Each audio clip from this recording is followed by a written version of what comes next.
Hey guys, what's up? This is RyGuyGaming here today with another Roblox scripting tutorial, which I know it doesn't look like because we aren't in the studio right now. But today we are doing a tutorial that was suggested to me and it looked like a great idea. And I didn't see a lot of videos on showing you guys how to do it. And I don't want only like mega nerdy people to know how to do this because it's actually not that hard. So today I'm going to be teaching you guys how to get Twitter codes in your place. So like you can, or any kind of promo code. So you can have like codes on your YouTube videos or Twitter for people to get stuff in your Roblox place. Now you could do this the hard way, which is hard code the codes directly into your game, and you'd have to release an update every time there was a new code and the old servers wouldn't have the new code or whatever.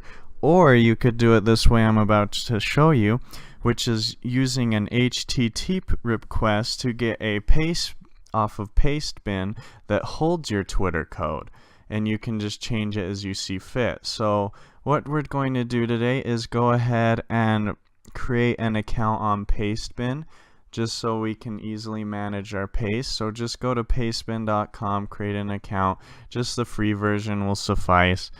And yeah, then you are going to go ahead and make a new paste. I already did, but in the paste you are going to want only your code. So I'm just going to put my code to be test. You can have your code be whatever you want, and then just name it whatever you want so you can recognize it, like Twitter code or whatever. And then yeah, just go, it will take you to a page that looks kind of like this, and you can go to my Pastebin to manage your pastes and edit them and everything. So once you get here, you can do all this stuff, embed it, print it, edit it, delete it. And what you are going to actually want to do is click on the raw button, and this will open up the raw text of your Pastebin, and you are going to want to copy this URL. Now I'm going to go ahead and jump into the studio and show you how to retrieve this text in Roblox. Okay guys, so here we are back in our familiar studio. So what you're going to want to do is create some sort of GUI to have a text box and a text button, which I have here. Something where they can input the code and then something where they can submit the code. And you can do this however you want. I just have a really simple kind of deal. I just have my screen GUI, and then you go insert object, and you can do a, oh, where are they? Oh, down here, text button. Oh, you can't see them because they're down where my they're down where my taskbar is. But there's text box and text button, and that's how I did mine.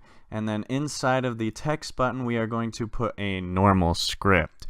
Normally, inside GUIs, we would do a local script, but for this one, we are going to actually need a script because HTTP requests can only be called from the server, and that might not make a lot of sense to you, but that's okay.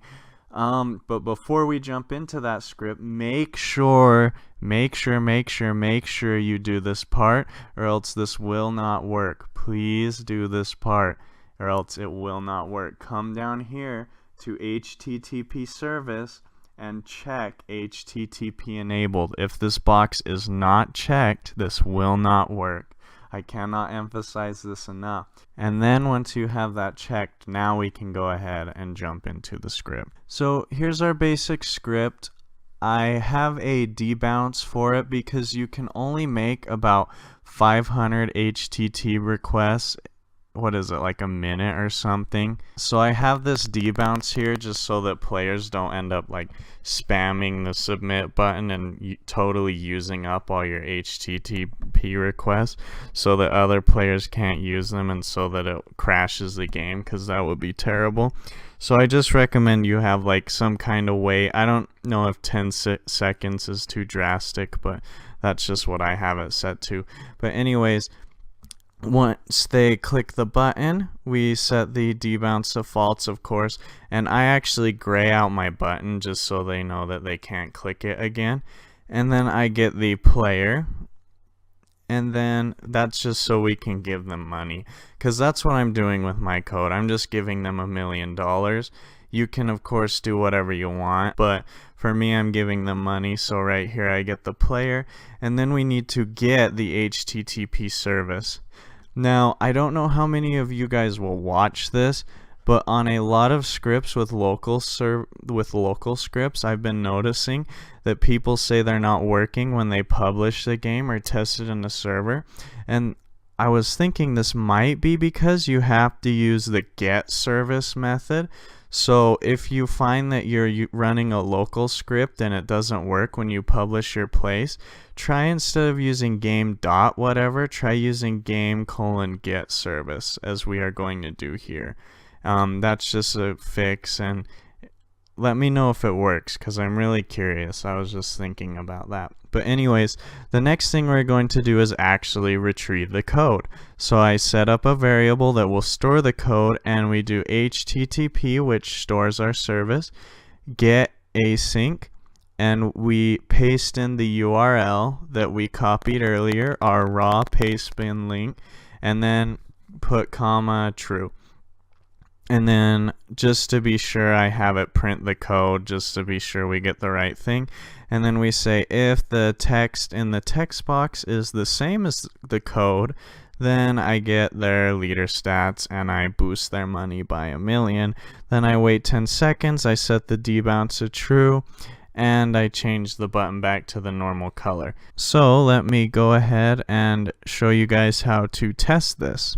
Okay, so what you're going to want to do to test this, you can't test this by just pushing the play button in the normal menu. You actually have to come up to the test tab, and you have to start a server. So just do one player and start a server, and then I will be back when this loads. So here I am loaded into the game, and here is my GUI. So I'm going to type in my code, I'm going to hit submit. And as you notice, my button grays out and I am awarded $1 million. And just to show you, let's hop back over to the server. The test was printed to the output, the code was printed to the output.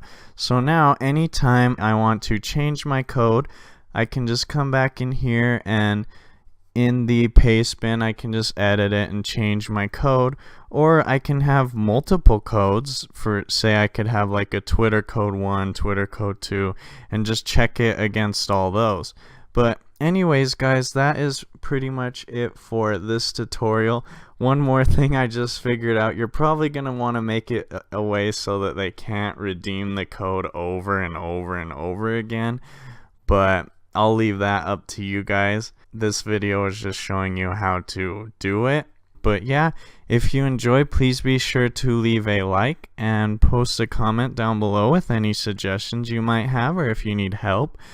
Make sure you have the HttpEnabled property checked, and please be sure to subscribe for future tutorials. And I hope you guys have a great day today, and I'll see you all later. Goodbye.